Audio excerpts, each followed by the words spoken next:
Hey guys, Mrs. Norberg here, and I'm going to read through your writing in unit. This is a combined assignment, so make sure you do your absolute best on this, as I'm sure you always do, because it will be not only a unit grade, but this will also be included as a writing grade for you as well.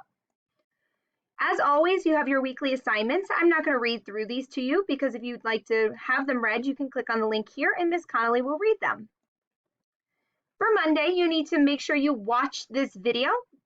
This video is going to go over some suggestions that Miss Elphick took a lot of time going into, so please make sure that you go over this and listen to her video so that you really have a true understanding of what you're doing for your action plan this week. Here are all of the articles that we've read since online learning. They are all linked here. You don't need to go in and reread each of those. But what you do need to do for Monday is you're going to choose two of those articles that you really enjoyed or something that connected to you, and you're going to write the article or the topic for those two articles. You're going to say why you chose that topic and how that topic relates to you personally as a sixth grader. On Tuesday, you're going to choose from one of those two topics. So on Monday, you narrowed it down to two that are important. Now, unfortunately, you really need to choose just one that you're going to be writing about. You're going to write the topic that you chose here, how it relates to your life, and then how can you make a difference? So think of two things that you can do, two small ideas that are going to help you guide yourself in creating this action plan. Then on Wednesday, you may be thinking throughout all of this, well, what is an action plan? Well, it is a detailed plan that created to show you how to take action on a topic that you are passionate about or something you care about. So think about what can you do to take action or show that you care about the topic that you've read. So Mrs. Elphick gave us an example here of an action plan from an exhibition group from a few years ago. So the topic that they chose is animal safety or pet therapy. So who is this affecting? Well, it's affecting people who own pets, have rescued pets, plan to rescue pets, or visit animal shelters.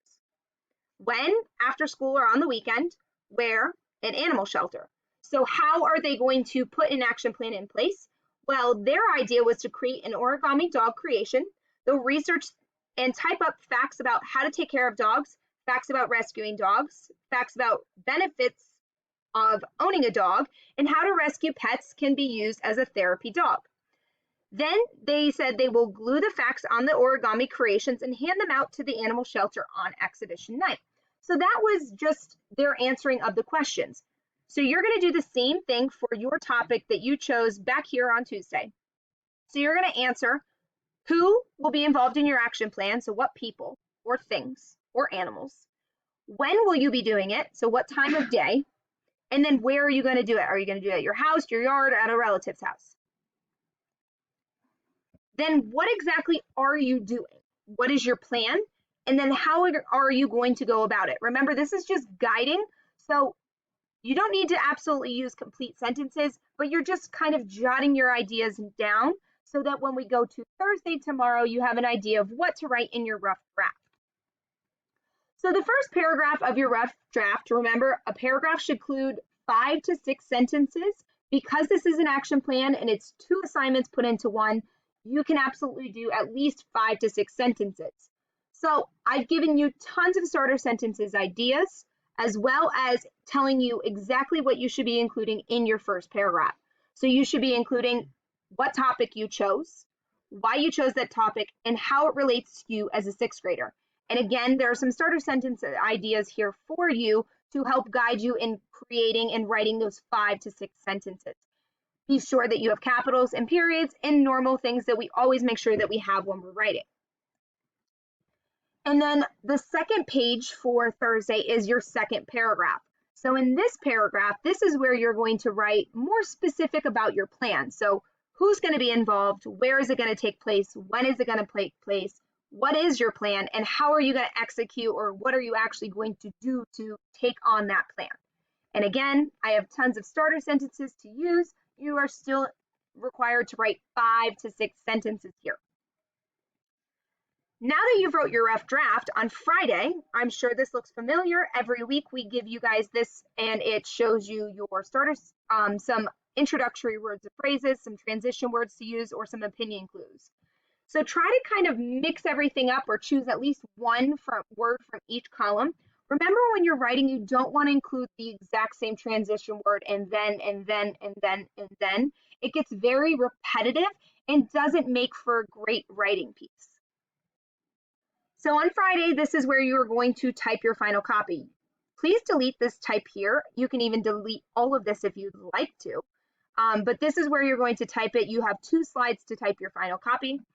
I've also included a revising checklist over here for you.